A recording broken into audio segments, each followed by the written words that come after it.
प्यारे बच्चों, 9वीं कक्षा के विज्ञान के फर्स्ट चैप्टर हमारे आसपास के पदार्थ के इस भाग में आपका स्वागत है।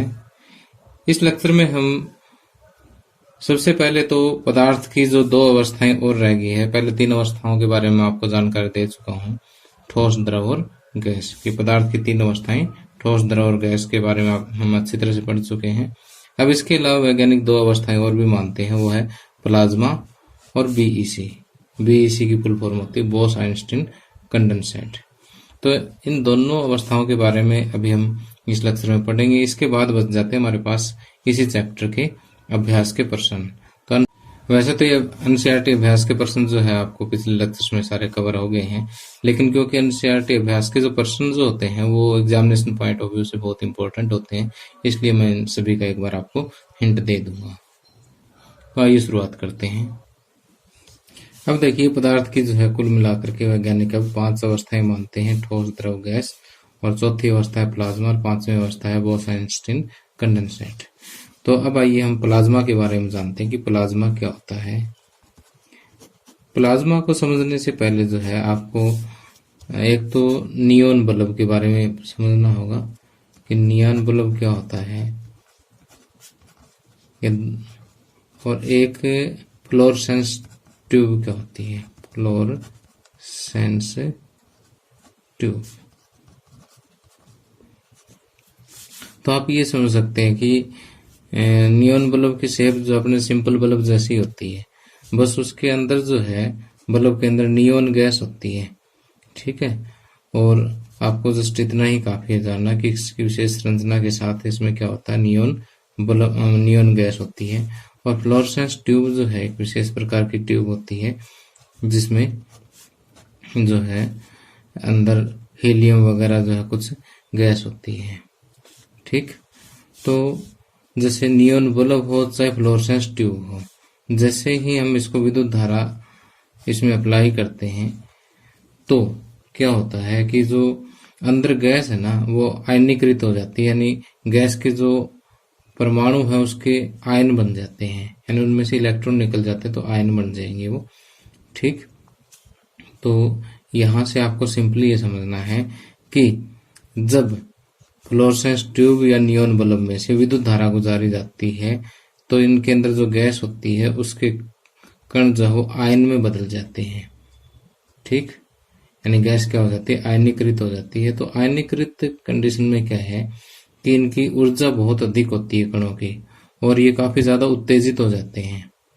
तो ऐसी कंडीशन में जब इन कणों की ऊर्जा बहुत ज्यादा हो और ये उत्तेजित अवस्था में हो और आयनीकृत गैस के रूप में होते हैं, तो ये जो स्टेट होती है ना, ये क्या कहलाती है, प्लाज्मा स्टेट कहलाती है।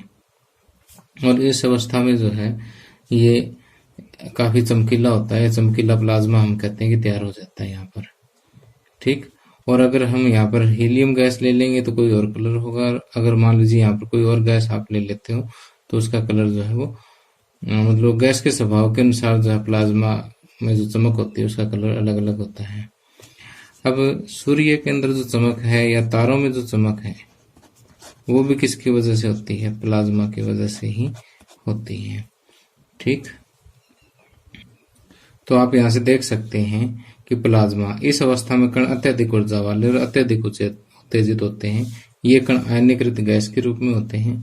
फ्लोरेसेंस ट्यूब और नियॉन बल्ब में प्लाज्मा होता है। अब यहाँ पर ये एक्सप्लेन किया कि इनमें प्लाज्मा कैसे वो क्रिएट होता है कि नियॉन बल्ब के अंदर नियॉन गैस और फ्लोरेसेंस ट्यूब के अंदर हीलियम या अन्य कोई गैस होती है। विद्युत ऊर्जा प्रवाहित होने पर यह गैस आयनीकृत यानी आवेशित हो जाती है, इस पर कोई विशेष आवेश आ जाता है। आवेशित होने पर ट्यूब या बल्ब के अंदर जो चमकीला पदार्थ तैयार होता है, गैस चमकीला जो है प्लाज्मा तैयार होता है, और गैस के स्वभाव के अनुसार प्लाज्मा में एक विशेष रंग की चमक होती है। सूर्य और तारों में चमक भी जो है किसके कारण होती है, प्लाज्मा के कारण होती है। और वहां पर जो यहाँ पर तो देखिए कि विद्युत के कारण जो है प्लाज्मा पैदा वगैरह, वहां पर जो तापमान ज्यादा होता है ना उसकी वजह से प्लाज्मा तैयार हो जाता है। अब आइए हम बात करते हैं बोस आइंस्टीन कंडेंसेट यानी बीईसी की हम बात करते हैं। तो देखिए कि सन 1920 में एक भारतीय वैज्ञानिक थे एस एन बोस, सत्येंद्र नाथ बोस जो है, इन्होंने पदार्थ की 5वीं अवस्था के लिए कुछ एक कैलकुलेशन की थी, मैथमेटिकल कैलकुलेशन की थी। तो इस कैलकुलेशन के आधार पे उन्होंने जो है कुछ हिंट दे दिया था कि यदि हम वायु के घनत्व को अगर इतना कम कर दे और उसका तापमान कुछ कम कर दे तो जो है एक नई स्टेट तैयार हो सकती है। तो बाद में जो है इनकी कैलकुलेशन को अच्छी तरह से स्टडी किया किसने, अल्बर्ट आइंस्टीन ने, और इन्होंने एक सटीक भविष्यवाणी कर दी थी अल्बर्ट आइंस्टीन ने कि पदार्थ की 5वीं अवस्था हो सकती है। ठीक, या इन्होंने थ्योरेटिकली दे दी थी, इनसे प्रैक्टिकल कुछ नहीं हुआ, उन्होंने थ्योरेटिकली बता दिया था अपनी कैलकुलेशन के हिसाब से कि बोस की कैलकुलेशन थी, इन्होंने उस पर स्टडी किया और फिर बता दिया था कि पदार्थ की एक 5वीं अवस्था होगी। इन्हीं दोनों के नाम पर इसको BEC का नाम दिया था, बोस आइंस्टीन कंडेंसेट। ठीक, लेकिन सन 2001 में ये 3 वैज्ञानिक थे, एरिके कार्नेल, वुल्फगैंग कैटरले और कार्ल ईवेमैन। इन्होंने क्या किया कि वायु का जितना घनत्व होता है ना उसका 1,00,000वां हिस्सा, यानी 1 में इतना, ठीक, कि वायु के घनत्व का 1,00,000वां हिस्सा अगर किसी गैस का हम लें और उसको बहुत कम तापमान पे हम ठंडा कर दें तो एक पदार्थ की नई स्टेट आ जाती है, एक नई अवस्था आ जाती है, और उसको जो है BEC कहा जाता है, बोस आइंस्टीन कंडेंसेट कहा जाता है। ठीक, तो आपके सिलेबस में जो है इनको जान लेना ही काफी है कि क्या चीज होती है, कि प्लाज्मा जब पदार्थ के कण जो है वो बहुत अत्यधिक ऊर्जा वाले हो, अत्यधिक उत्तेजित हो, तब जो है क्या स्टेट पैदा होती है, प्लाज्मा स्टेट होती है, और ये आयनीकृत गैस के रूप में होते हैं। ठीक, प्रैक्टिकली जो नियन बल्ब और फ्लोरोसेंस ट्यूब के अंदर ये प्रोड्यूस होता है, सूर्य और तारों के बीच में भी प्लाज्मा होता है। बस मोटी मोटी 4 बातें आपने याद रखनी है। इसके अलावा अगर हम बोस आइंस्टीन कंडेंसेट की बात करें तो वायु के घनत्व का जब 1,00,000वां हिस्सा हो और उसको बहुत ही कम तापमान पर अगर हम ठंडा कर दें तो जो है एक पदार्थ की नई अवस्था तैयार हो जाती है और उसको हम बोस आइंस्टीन कंडेंसेट कहते हैं। बोस आइंस्टीन कंडेंसेट के बारे में जो कैलकुलेशन की थी वो भारतीय वैज्ञानिक ने की थी 1920 में, सत्येंद्रनाथ बोस ने, और उसके बाद अल्बर्ट आइंस्टीन ने इसके बारे में एक सटीक भविष्यवाणी की थी कि इस तरह से जो है एक पदार्थ की नई अवस्था जो है वो हो सकती है या होगी। उसके बाद इन 3 वैज्ञानिकों ने जो है उसको प्रैक्टिकली प्रूव भी कर दिया था। ठीक, इसके लिए इनको जो है सन 2001 में नोबेल पुरस्कार भी से भी सम्मानित किया गया था। तो देखिए कि जो बातें मैंने अभी आपको बताई है ठीक उसी तरह से आसान भाषा में मैंने यहाँ पर लिख दी है। तो अगर आप चाहे तो यहाँ से स्क्रीन से भी नोट कर सकते हो वीडियो को पॉज करके, या फिर मेरे नोट्स जो है वीडियो के डिस्क्रिप्शन में लिंक है, वहां से आप रीड भी कर सकते हैं, डाउनलोड भी कर सकते हैं। तो अब आइए NCERT अभ्यास के प्रश्न करते हैं। हमारे इस चैप्टर के सभी टॉपिक्स जो हम कवर कर चुके हैं, तो अब अभ्यास के प्रश्नों पर ध्यान देते हैं। अब यहाँ देखिए कि फर्स्ट क्वेश्चन है कि निम्नलिखित तापमानों को सेल्सियस इकाई में परिवर्तित कीजिए। कि आपको केल्विन में टेम्परेचर दे रखा है, सेल्सियस में बदलना है। तो केल्विन को जब सेल्सियस में बदलना हो तो क्या करते हैं, 273 इसमें से माइनस कर देते हैं, सिंपल सी बात है। तो 300 केल्विन में से अगर 273 अगर हम माइनस करते हैं तो ये कितना बचेगा, कि जैसे इसको लिखने का तरीका हम कुछ ऐसे ले लेते हैं कि 300 केल्विन बराबर 300 माइनस 273 डिग्री सेल्सियस। 300 में से 273 माइनस करेंगे तो ये बचेगा 27 डिग्री सेल्सियस।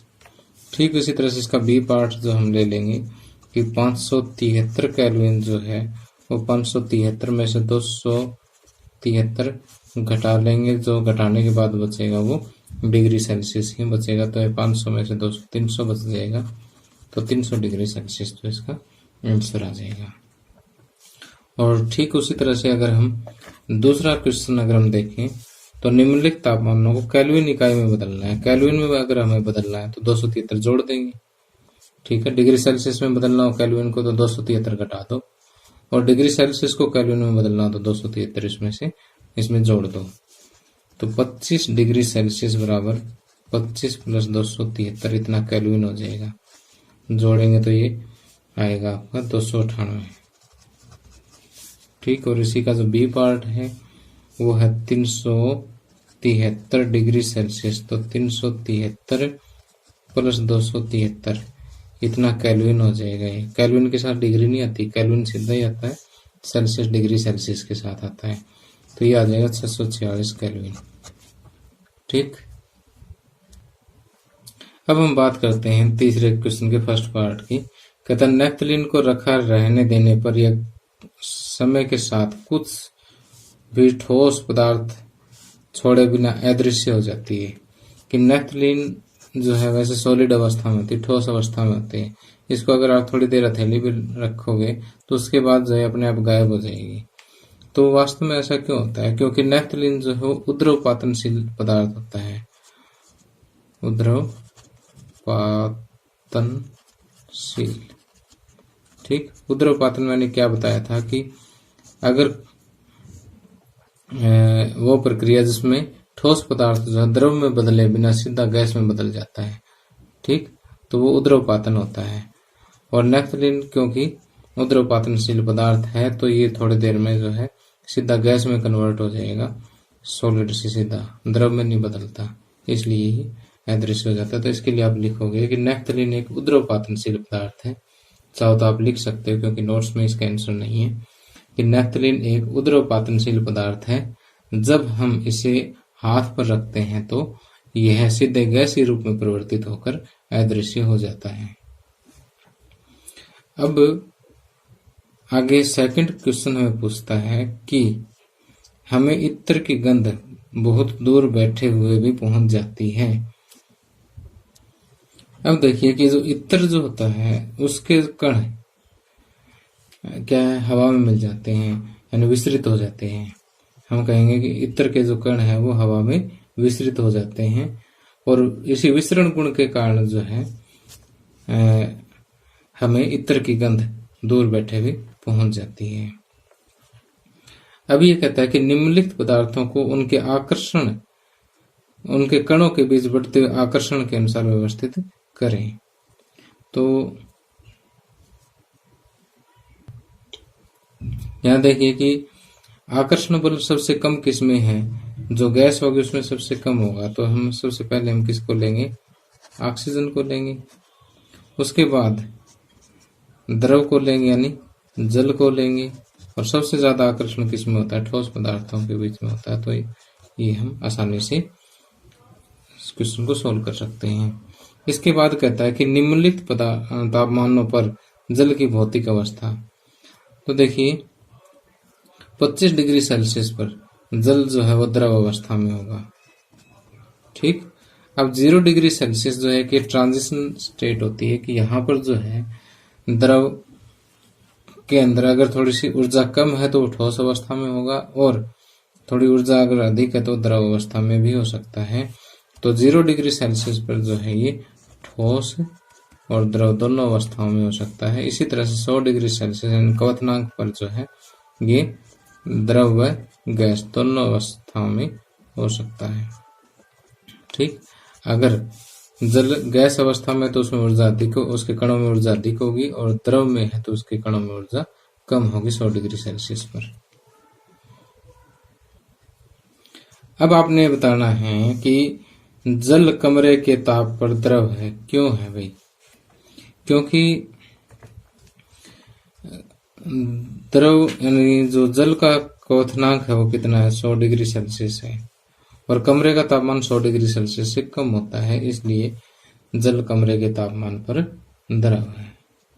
ठीक, और 0 डिग्री सेल्सियस जो इसका हिमांक है ये तो 0 डिग्री सेल्सियस से अधिक होता है। ठीक, तो आप ये कहेंगे कि जल का क्वथनांक 100 डिग्री सेल्सियस होता है और इसका हिमांक जो है, इसका फ्रीजिंग पॉइंट है वो 0 डिग्री सेल्सियस होता है और कमरे का तापमान जो है 0 डिग्री और 100 डिग्री के बीच का होता है, इसलिए जल जो है कमरे के तापमान पर क्या है, द्रव है। ठीक, और कहता है लोहे की अलमारी कमरे के ताप पर ठोस है। तो हम ये कहेंगे कि लोहे का जो क्वथनांक है या गलनांक है, दोनों ही बहुत अधिक होते हैं। ठीक, कमरे के तापमान से बहुत अधिक होते हैं, इसलिए जो है ये लोहे की अलमारी कमरे के तापमान पर ठोस है। आगे 7वां क्वेश्चन है कि 273 केल्विन पर बर्फ को ठंडा करने तथा जल को इसी तापमान पर ठंडा करने पर शीतलता का प्रभाव अधिक क्यों होता है। अब जैसे ये क्वेश्चन हम पहले भी डिस्कस कर चुके हैं कि जैसे उदाहरण के लिए हमारे पास 0 डिग्री सेल्सियस पर बर्फ है, इसको हमने कुछ उष्मा दी और ये पानी में बदल गया। ठीक, पानी का भी जो हमने तापमान देखा तो कितना 0 डिग्री सेल्सियस है। ठीक, तो वास्तव में ये जो उष्मा हमने दी, ये बर्फ के कणों के बीच में जो आकर्षण बल है उसको तोड़ने में प्रयोग होगी। ठीक, और इस उष्मा को हम क्या कहते थे, संकलन की गुप्त उष्मा कहते हैं। तो बर्फ के अंदर जो है, अगर बर्फ और पानी में अगर हम कंपेयर करें तो इस उष्मा का तो फर्क है ही। तो पानी में इतनी उष्मा अधिक है और बर्फ में इतनी कम है, तो जैसे ये कम ऊर्जा वाला पदार्थ हो गया, तापमान वही हो गया, ये अधिक ऊर्जा वाला पदार्थ हो गया, तापमान वही हो गया। तो अगर हम इसको किसी बॉडी पर रखेंगे तो थोड़ी सी उष्मा और भी इसकी बजाय ज्यादा लेने की कैपेसिटी रखता है, क्योंकि इसमें उष्मा कम है, इसलिए ये बर्फ जो है अधिक शीतलता जो है वो प्रदान करती है। तो कहने का मतलब ये है कि अगर ये संकलन के गुप्त उष्मा के बराबर अगर उष्मा कहीं से ले भी लेती तो भी इसका तापमान कितना रहेगा, 0 डिग्री सेल्सियस रहेगा। इसका शीतलता का प्रभाव क्या है, अधिक होता है। अब आगे लास्ट क्वेश्चन बचता है कि उबलते हुए जल तथा भाप में से जलने की तीव्रता किसमें अधिक महसूस होगी। तो सिंपल सी बात है कि 100 डिग्री सेल्सियस पर हमारे पास जल है और 100 डिग्री सेल्सियस पर ही भाप है। तो जो लेटेंट हीट ऑफ वेपोराइजेशन है, यानी इसमें कुछ उष्मा अधिक होगी, क्योंकि इसको कुछ उष्मा देंगे जल को तभी ये भाप में बदलेगा।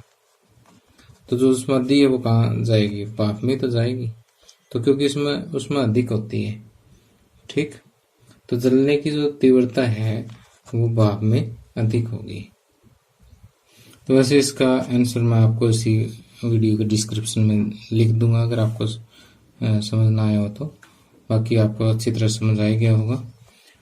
और इसके अलावा जो है हमारा 9वां क्वेश्चन इसमें बचता है कि उसमें एक चित्र दे रखा है, तो उसमें A B C D E F 5 process दे रखे हैं।